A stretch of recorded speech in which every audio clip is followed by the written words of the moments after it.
Hello, and welcome to the Reselling Report for today, Thursday, May 28th, 2020. I'm your host, Ann Eckhart, and every weekday morning I upload the Reselling Report here to YouTube to update you on the day's retail and e-commerce news, including the latest from eBay, Amazon, Etsy, and Poshmark. If you haven't done so already, I hope you'll subscribe. And now let's get on with today's show.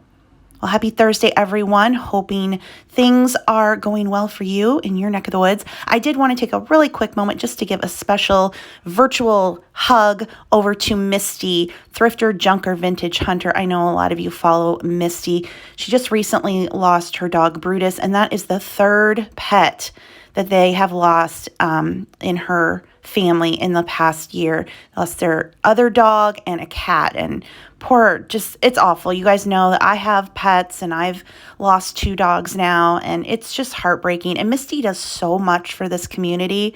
Right now, she's doing live sales on her channel and doing really well. She's always promoting other people's channels, and she just does a lot for everyone in the reseller community. Very special in the vintage reselling community especially. So I just wanted to give a virtual hug and shout out to Misty and let her know that I know a lot of us are thinking of her. She's plowing ahead, still doing her work. But if you're not subscribed to Misty, I will link her channel below. I think most of you are, but just in case you aren't, go over and give Misty some extra special love.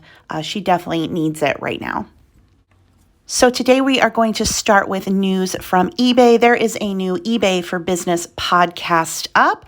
It says, this week, Griff asks Nidhi Gupta from the Managed Payments team the top questions that sellers have about the new payment system.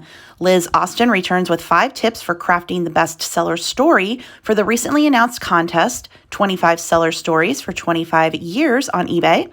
eBay seller Maria the Stylister updates us on the status of her business and how she is meeting the challenges sourcing for a changed online fashion market. And we meet the new director of eBay community, Rebecca Michaels. So the nice thing about the eBay podcast is you can listen to it, or they put up a transcript so you can quickly read it.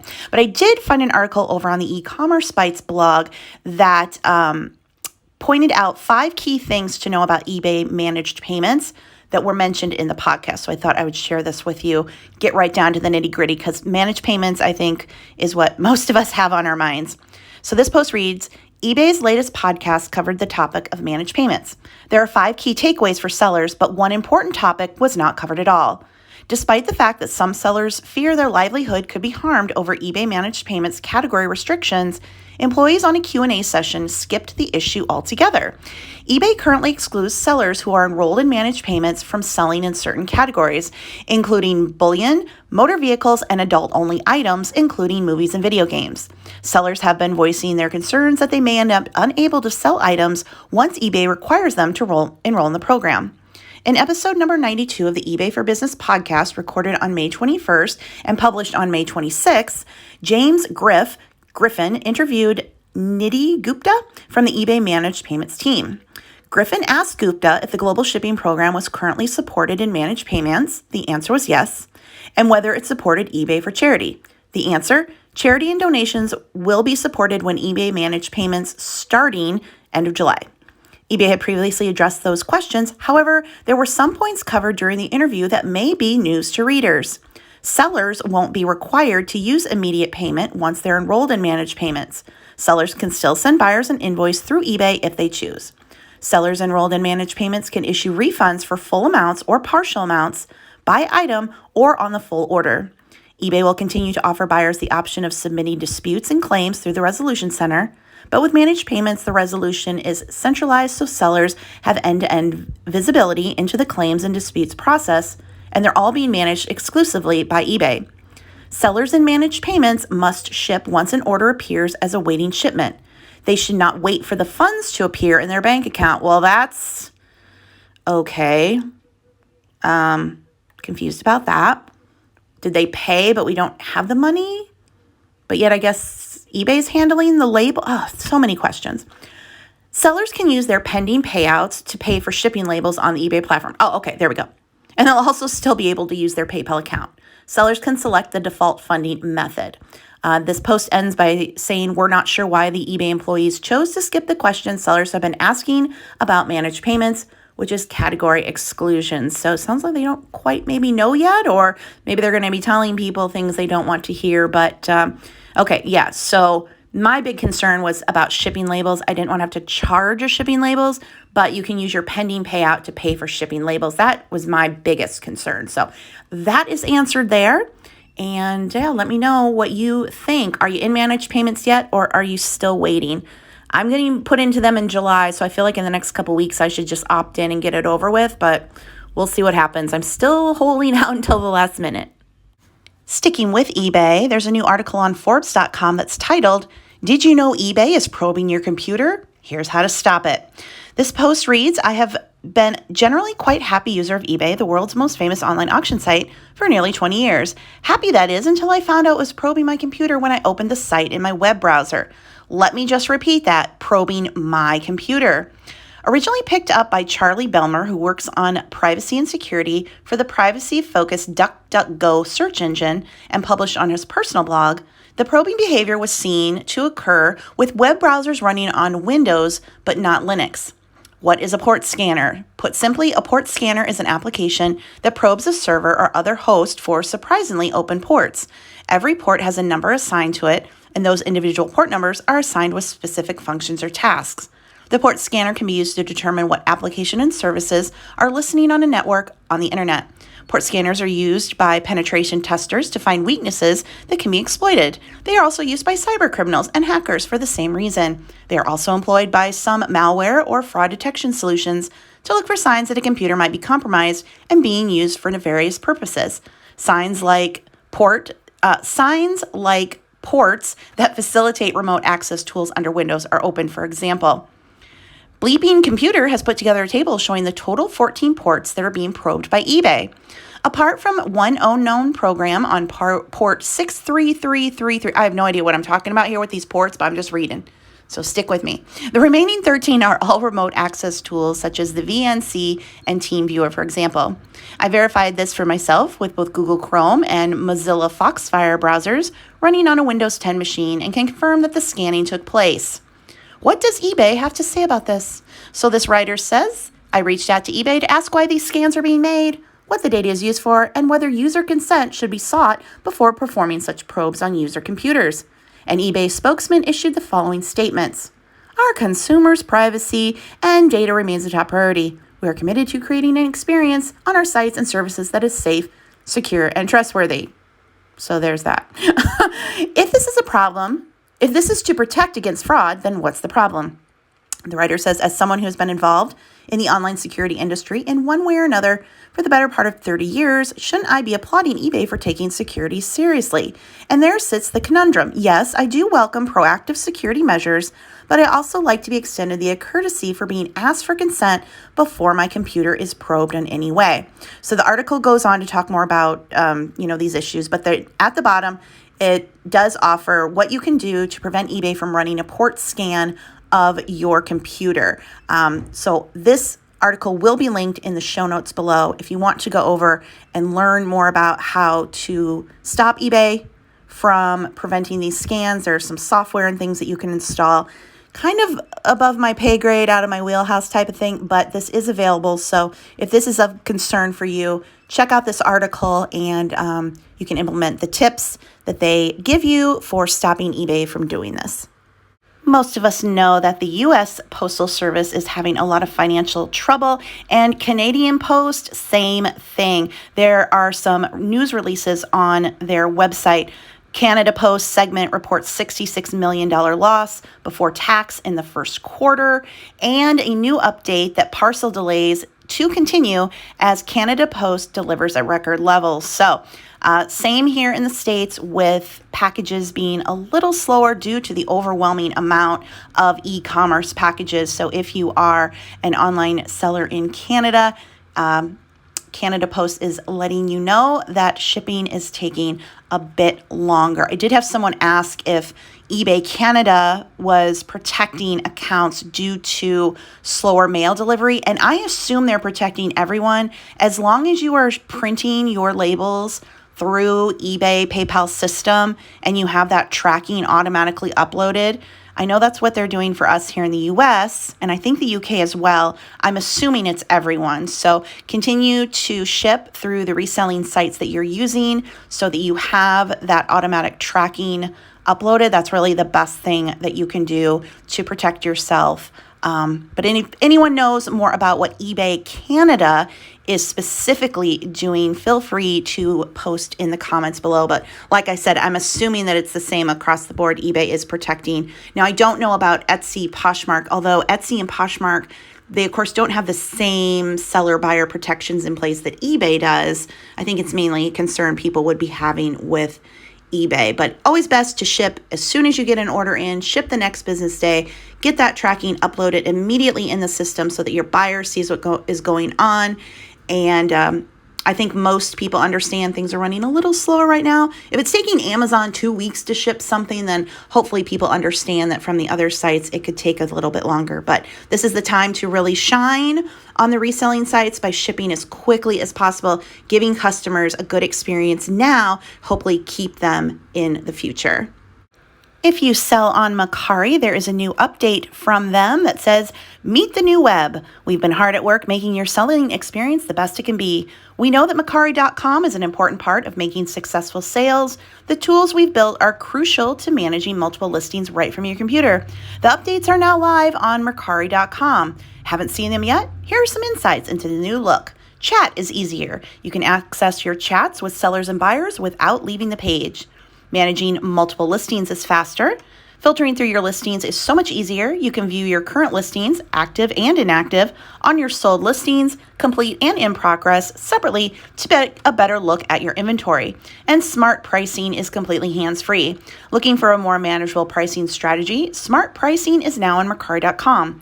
This new pricing tool gives you the opportunity to make more sales while allowing you to complete control. Your price automatically updates to meet market demand, but no lower than the minimum price you set. All you have to do is create the listing. We'll take it from there. So, some news from Mercari. We don't get too much news from Mercari, but I'm always happy to share it with you when there is some. Well, clothing resellers, hold on. Walmart is coming for you. Walmart is entering the resale market with ThredUp. So the article I'm going to reference is on CNN Business, but this news is everywhere right now. So here we go. Walmart on Wednesday announced a partnership with resale platform ThredUp to sell previously owned branded clothing, shoes, handbags, and more online. This marks the first foray by Walmart, the world's largest retailer, into the resale market. The company said it started planning the initiative a year ago and launched it at a time when the pandemic has forced many households to become even more budget conscious amid widespread furloughs and job losses. Walmart's resale push, which follows similar efforts by retailers such as Nordstrom and Abercrombie & Fitch, should also appeal to millennial consumers who are increasingly driven by environmentally conscious shopping choices. The collaboration with ThredUp would add to the mix other fashion brands not sold at Walmart. These include labels such as Coach, Nike, Calvin Klein, and Michael Kors. Walmart said as many as 750,000 resale items are being curated by ThredUp that are deemed new or like new. The resale merchandise will only be sold on Walmart.com and not in stores for now. But shoppers can return their items for free at Walmart or to ThredUp and will also get a shipping credit once they hit a threshold of $35. The retailer already sells a large assortment of fashion merchandise, including national brands like Levi's and Champion, private label brands, and more recently, a new collection from 80s denim brand Jordache. Over the last few years, we focused on expanding our assortment of quality, on-trend, accessible fashion to help customers outfit themselves, no matter their personal style or budget. So we shall see what happens here with Walmart working with ThredUp now. It's important to note it looks like maybe just new or like new items are being sold, but there is a new portal that takes you directly to ThredUp with a Walmart logo at the top.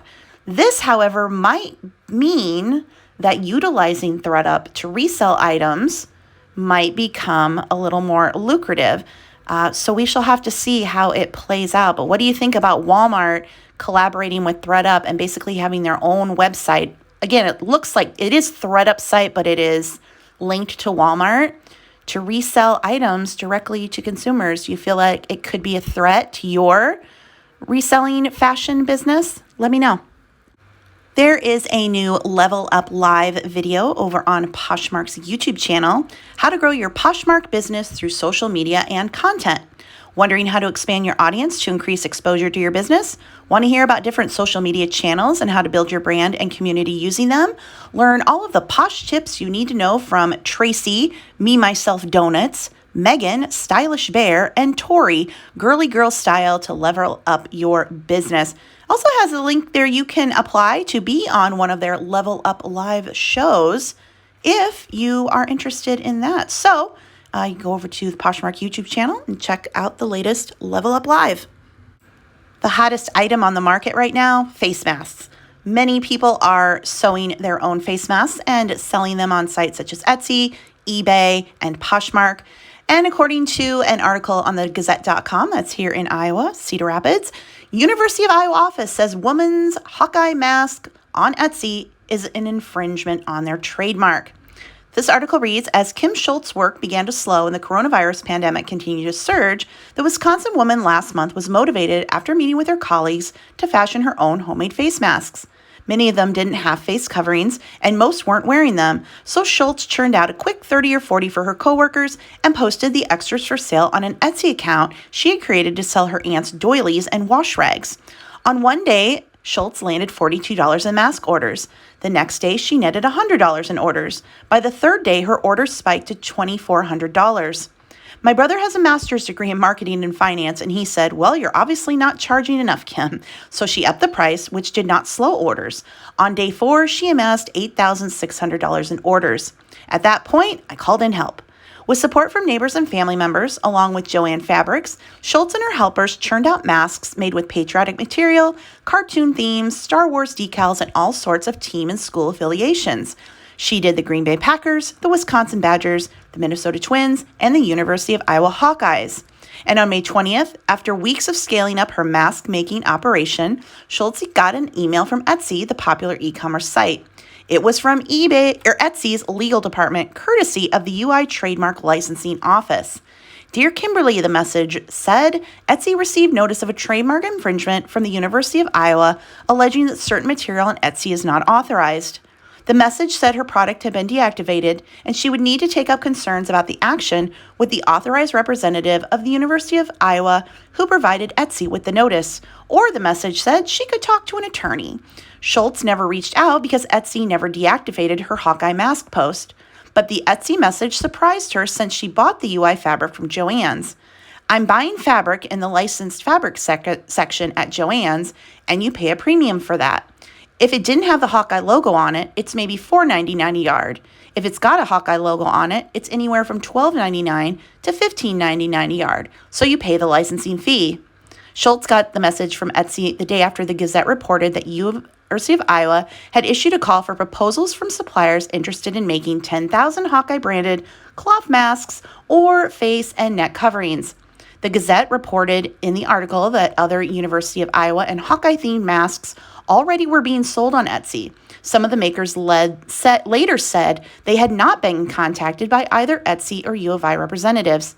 Take Taylor Freetag, a 35-year-old stay-at-home mother of 3 girls who started making masks out of her Fort Madison home for donation in mid-March and then ramped up her operation by creating an Etsy page about a month ago to sell them. She's made themed masks using the University of Iowa, University of Kansas, and Kansas City Royals fabric, but hasn't heard from any of their legal departments from Etsy. So this article does go on, but it is interesting. You know, some brands will come after you hard for trademark infringement. It is interesting, though. She did point out that she's paying for the fabric, which is already licensed.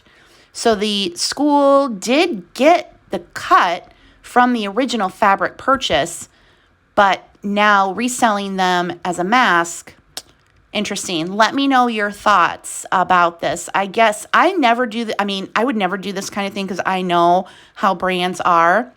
But I see Disney masks all over on Etsy, all kinds of schools, people's names. But I think with this case, since she did already pay the licensing fee when she bought the original fabric, but I suppose it's marketing it as a University of Iowa mask that got tagged. But it really depends if the school or organization, brand is actively looking for stuff, that's when you'll run into a problem. But anyway, we'll see what happens. She's really ramped up a business, so I hope that she's able to keep it and that the University of Iowa backs off. Clearly, they make enough money. If you've ever seen what they're paying the athletic coaches for football and basketball, I think they can let this woman have her little mask business. And that is a wrap on today's show. If you liked it, please be sure to give it a thumbs up and leave me a comment, even if it's just a hello or an emoji, as that engagement really helps with YouTube's algorithm. And you guys have been doing that. Thank you so much. Also, check out the show notes below the video for links to the articles I referenced. You can email me your questions or reseller stories. My email is also below. Thank you so much for listening. I will talk to you again tomorrow. Have a great day. Bye.